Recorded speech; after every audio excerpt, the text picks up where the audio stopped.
Young people with a severe visual impairment can often find communicating with others challenging. A lot of the communication we all use is non-verbal, using facial expression and body language, which is not available to the young person. There are quite a few techniques that we can use that will help them in this though. Can you tell us about what you find difficult when you're talking to people? If people don't say your name when they're talking to you, and they just say, what do you think about that?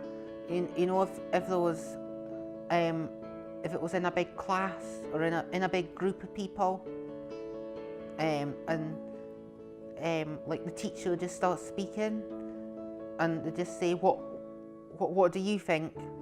You don't know if they're talking to you or not. Is there anything difficult about knowing when it's your turn to talk? It can be quite difficult to know if it's my turn to speak or not.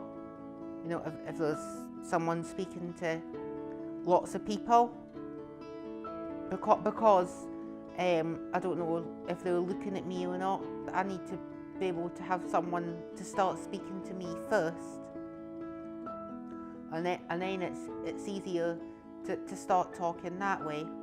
Sometimes if people go away, if I've been talking to them, then I don't know if they've gone away.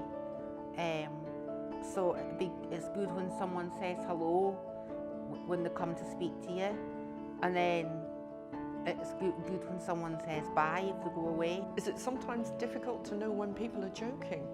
Because I can't see other people's facial expressions or not, it can be quite difficult to tell if people are joking, because people normally see that in faces, so it can take a bit more time to work out what's going on, and it can be quite difficult because I can't see their body language as well. You know, how people are really feeling, you know, I can only tell by their voice. Can it be difficult to know what people are talking about? You might hear people talking about something.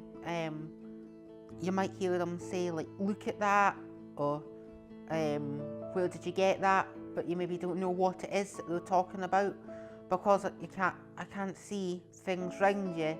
Then you don't know what it is, so you need people to explain what it is that they're talking about. As you can see, there are several techniques that will help us when we're talking to these young people. But above all, remember to relax and be yourself. So the key points to remember are: always use the young person's name so they know you are talking to them. Let them know who is in the conversation. Introduce yourself by name. And never leave them talking to thin air. Make sure that they know when you leave the conversation.